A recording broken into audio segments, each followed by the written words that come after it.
Ok, bon après-midi. Nous avons aujourd'hui le plaisir d'accueillir Olga Bouad, qui est une résidence ici à San Francisco et qui est française, n'est-ce pas? Oui.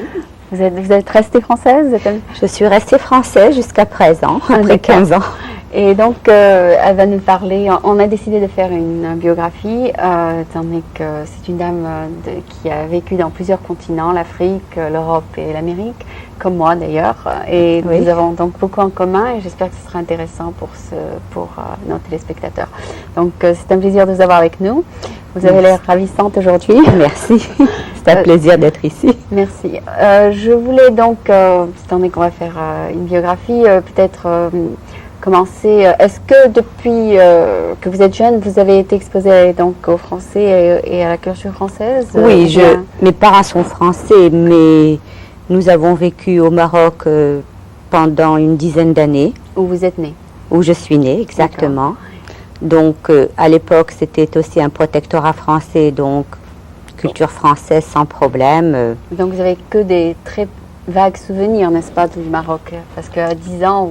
Oui, mais j'y suis retournée 2-3 fois en vacances. Donc, vous connaissez comment c'est? J'ai pas mal d'amis. Et... D'accord. Donc, malgré que votre enfance, c'est un peu dans l'espace, vous connaissez le Maroc en tant qu'adulte? En tant qu'adulte, oui, parce que c'est un très beau pays d'ailleurs. J'y suis allée en vacances, j'ai visité des amis de la famille qui sont restés là pendant pas mal d'années. Et vous étiez donc rapatrié comme tous les Français? Comme tous les Français, exactement, dans les années 60, après qu'ils ont eu l'indépendance. Oui, exactement.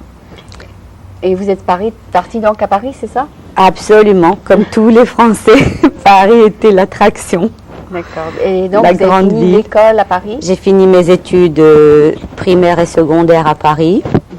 J'ai étudié, enfin, j'ai fait les langues zo parce que je pensais que ça pouvait me servir pour enseigner l'arabe, en fait. D'accord. Et bon, ça ne m'a pas intéressée, j'ai donc laissé tomber très vite. Et puis, j'ai fait l'école du Louvre. J'ai fait plusieurs. Est-ce que d'aller de votre petite école du village du Maroc vers une école parisienne a été très dur? Non, parce qu'en fait, au Maroc, nous avons vécu à Casablanca, qui est quand même une très grande ville. Ah, d'accord. Et il y avait énormément de Français. Ce qui me manquait vraiment, c'était le soleil et la mer. Parce que Paris, l'hiver il faisait froid et à l'époque on a eu de la neige, chose qu'on n'a pratiquement plus maintenant. Les saisons ont beaucoup changé en Europe. Oui. Est-ce qu'à Casablanca la plage était pas loin, c'est ça? Oh oui, une quinzaine de minutes. Ah, c'est sur la côte la grande atlantique. Ville? La grande ville, oui. Ah bon? C'est très près. Je sais que Tunis est à peu près à une demi-heure de la plage. Donc, non, à Casablanca, vous êtes à 15 minutes de voiture. C'est vraiment très, très près. Il y a d'ailleurs des plages magnifiques. Toujours? Toujours. Très belles. Mais est-ce que vous pensez que justement la culture avec les autos et tout ça ruine un peu le charme de Tunis, de Casablanca, de tout ça? Parce que... Je pense que quand vous êtes à Casablanca, vous n'avez pas vraiment l'impression d'être en Afrique, à part certains quartiers. Vous avez l'impression... Vous avez des souks? Il y a des souks. Oui. Donc ça, c'est les souks, c'est la partie marocaine complètement typique, ethnique. Oui, artisanale. Oui. Vous avez plein d'artisanat, ils travaillent le cuivre, les cuirs. Oui. Donc ça, c'est vraiment marocain. Mais la ville de Casablanca est très moderne. C'est une ville, on se croirait n'importe où. Hein. À San Francisco. Ouais. Voilà, exactement. Des maisons, des immeubles. C'est une ville vraiment très modernisée, oui. Absolument. Et donc, et même, c'est-à-dire, ça s'est modernisé dans les 20 dernières années ou même lorsque vous y étiez Même quand nous étions, il y avait des hôtels comme le Hilton à l'époque. Ah bon? Et donc, vous avez été élevé sur la plage ou... Non, moi j'ai été élevée en plein centre de la ville. Ah, d'accord. Donc, ça a été donc moins un choc culturel donc, pour d'aller à Paris. Paris, c'était beaucoup plus grand. Bon, mais à Paris, en fait, quand vous vivez dans un quartier ou dans un arrondissement, c'est un petit village. Vous sortez pas vraiment du coin où vous habitez. Vous allez à l'école à côté. Il y a votre petit magasin, la boulangerie, etc. Donc c'est en fait une grande ville, mais un petit... Avec des petites villes dedans. Exactement. Oui, mais les arrondissements, ça tourne, donc... oui, c'est comme un escargot. Voilà. Et d'après vous, le fait que vous ayez vécu au Maroc vous a formé de quelle manière, du point de vue du caractère? Est-ce que vous pensez que les Marocains vous ont donné un goût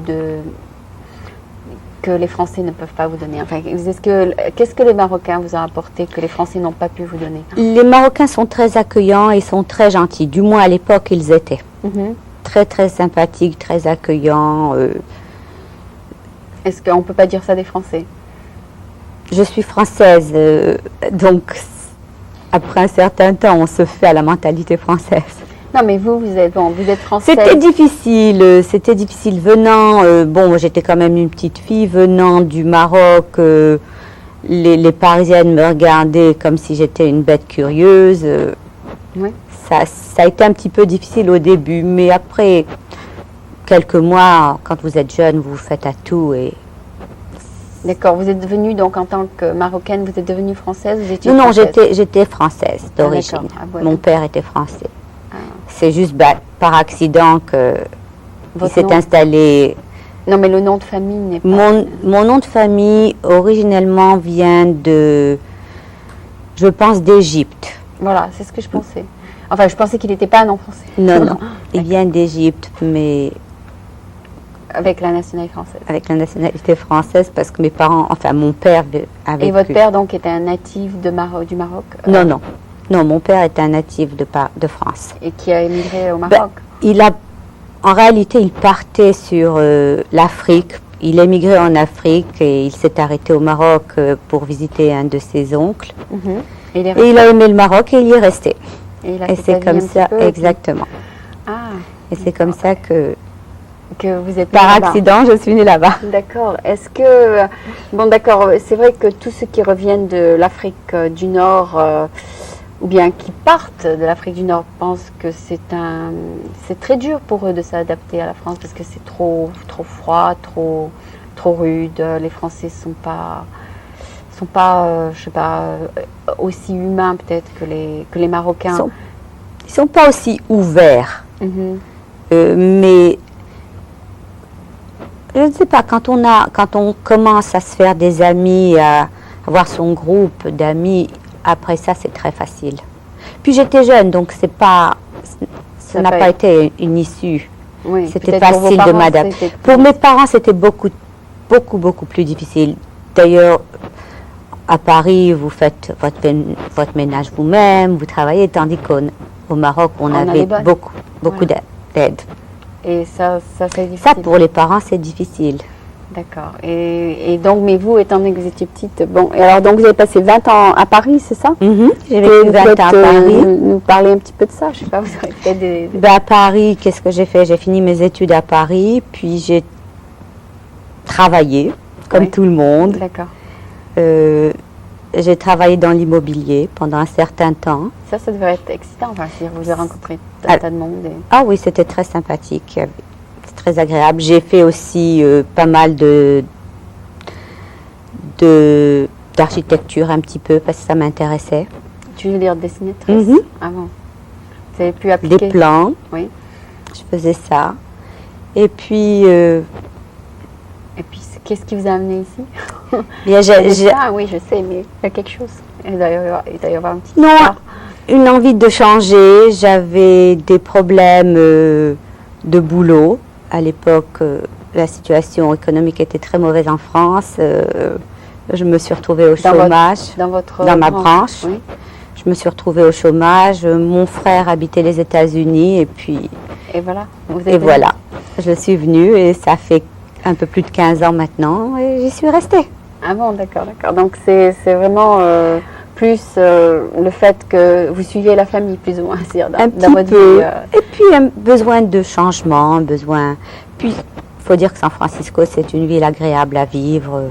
C'est le Ça Maroc. rappelle le Maroc, exactement.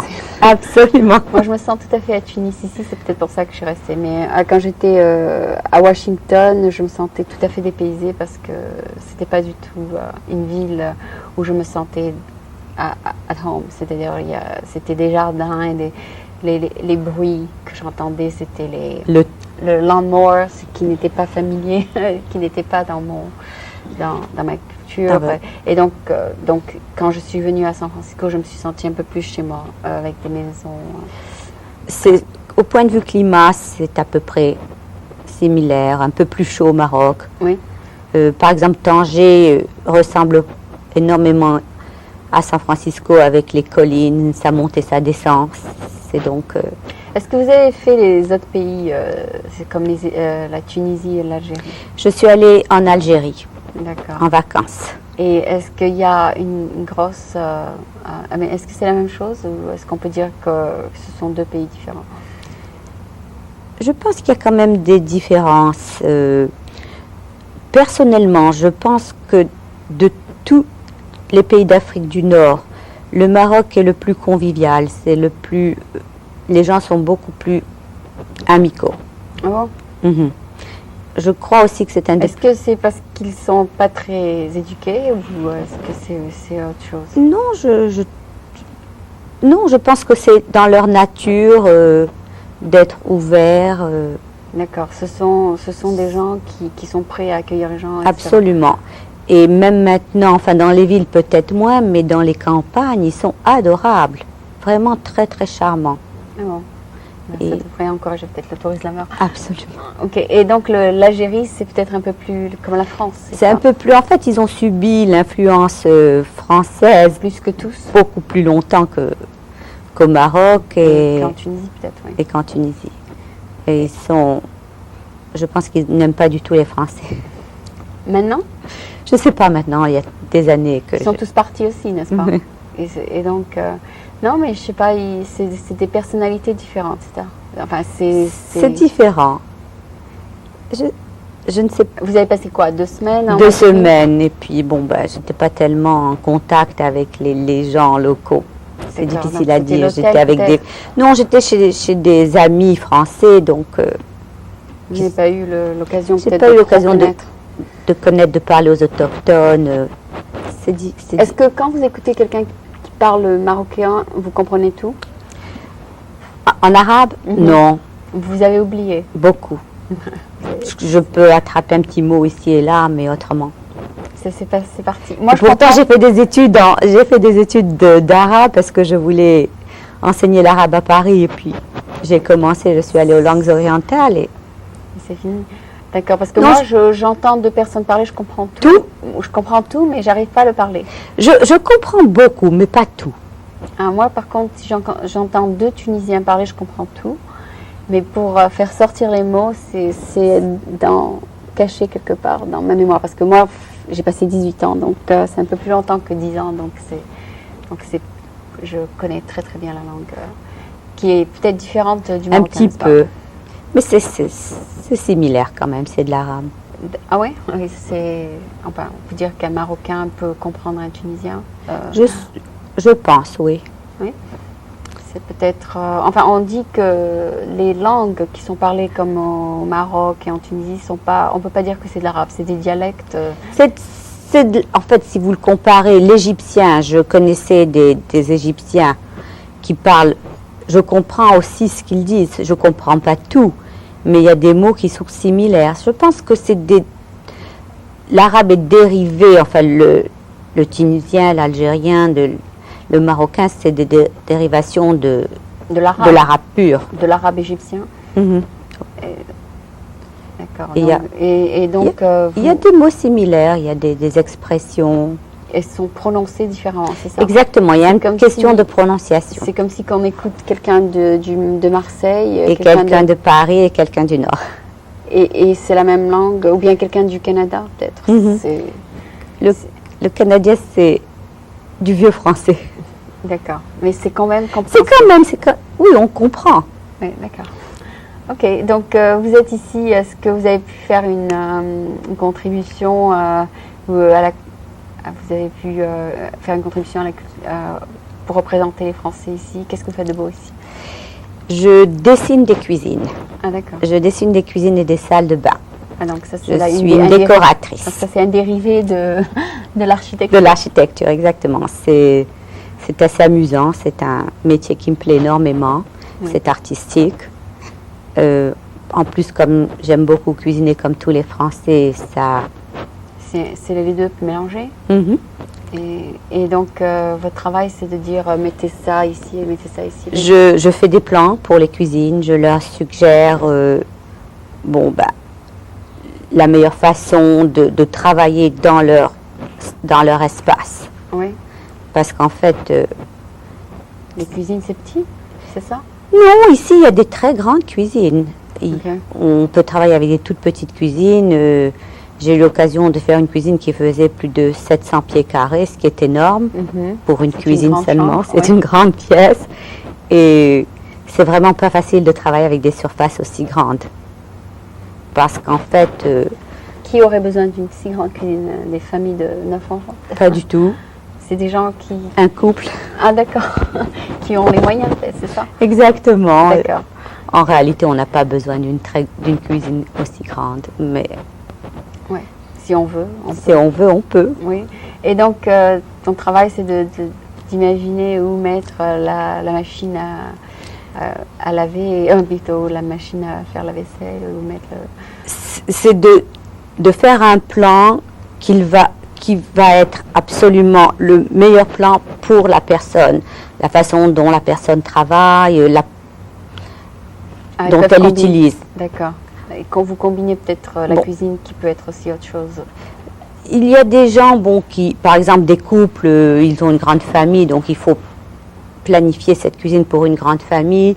Il y a des gens, le mari et la femme cuisinent, c'est devenu très très populaire aux États-Unis, tout le monde s'y met. Ah, ouais.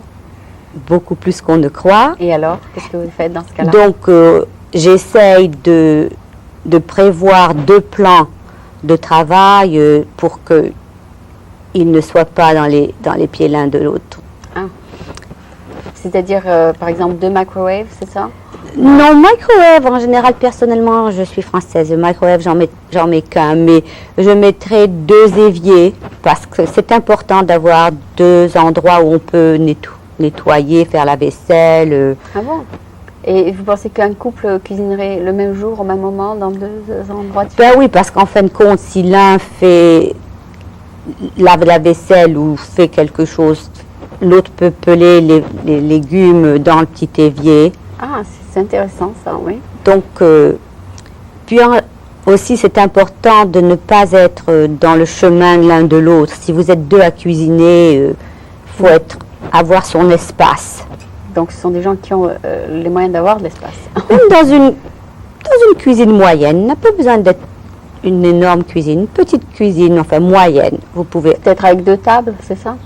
2 plans de travail ou séparés, où vous pouvez vraiment être 2 personnes, faire 2 choses dans le même jour, au même moment. En fait, ici, tout le monde a 2 fours, donc... tout le monde a 2 fours? Pratiquement. Vous voulez dire un microwave et un four? Non, en général 2 fours, un double oven. Un bon? J'ai jamais entendu parler, moi j'ai un. mais qu'est-ce que c'est un double oven? C'est 2 fours, l'un au-dessus de l'autre. Ah bon? Et en général, ils veulent leur micro-ondes séparés. Leur four à micro-ondes séparés. 2 micros? Non, un. Souvent 2 machines à laver la vaisselle. Ah bon, d'accord. Bon, alors ça, ce sont des gens, c'est pas everyday people. Pas everyday, mais enfin, il y a beaucoup de gens qui ont... Est-ce que c'est facile à San Francisco, par exemple, de construire sa propre maison et de trouver le terrain ou bien Non, à San Francisco, les terrains sont très très limités. Je ne pense pas qu'il y ait énormément de terrains à construire. Donc les cuisines que vous faites, c'est en dehors de San Francisco? En dehors de San Francisco, j'ai fait des gens qui construisent leur maison. D'accord. J'ai fait un grand projet qui s'appelle Spanish Bay à Pebble Beach. Ah d'accord, et c'est quoi? C'est des condos? Des condominiums, ils sont entre 3600 pieds carrés et 4000 pieds carrés. C'est juste sur la plage, c'est superbe. Et donc, vous avez fait une cuisine standard pour les condos, c'est ça? Il y a eu 4 cuisines, 4 modèles. Ah, d'accord. Et pour l'instant, c'est un projet qui doit avoir 80 condos et pour l'instant, ils en ont fait 48. Ah, super. Okay. Donc vous avez fait partie de ce projet. J'ai fait les 48 cuisines. Est-ce que c'est vous aussi qui allez trouver le client? Des fois, oui. Des fois, ils viennent me trouver. Ah, d'accord. D'accord, donc vous sollicitez... Je sollicite ou j'ai des clients qui viennent, qu'ils sont... Peut-être au début, vous sollicitez beaucoup et maintenant je sollicite, oui. Et puis aussi, il y a des gens qui sont référés à vous par d'autres clients. Des cuisines que j'ai faites au cours des années. Les clients sont contents et ils m'envoient leurs amis. Ah, super, donc vous êtes établi voilà. un des returns, c'est bien. D'accord, donc vous êtes surtout à la commission, c'est ça? Oui, exactement, seulement. D'accord, parce que c'est un peu comme mon programme. Au début, je devais tout le temps appeler des gens pour venir et maintenant... Maintenant, ils vous connaissent et ils viennent vous demander. Voilà, c'est ça. Ou bien je rencontre des gens comme Patrick qui me les amènent. Ou bien, c'est plusieurs manières. Mais en fait, le bouche à oreille, ça aide beaucoup. Oui, mais ce qui est très étonnant, c'est qu'en 6 ans et demi, j'ai jamais eu de problème de trouver des gens. C'est drôle, pourtant, on dirait que peut-être après un an, il n'y aura plus personne à interviewer, mais il y a toujours des gens nouveaux qui arrivent. C'est toujours qu'on découvre des nouvelles personnes. Et... San Francisco, il y a quand même plus de 700 000 personnes. Et puis, il y a des allées et venues, comme vous dites, des gens qui viennent, des gens qui repartent. Oui, mais c'est bien que vous ayez découverte parce que ça fait quand même longtemps que vous êtes ici et je ne vous ai pas découverte avant. C'est vraiment enfin, mieux vaut tard que jamais. Comme on dit. D'accord. D'accord, bon, je pense qu'on est très très bien.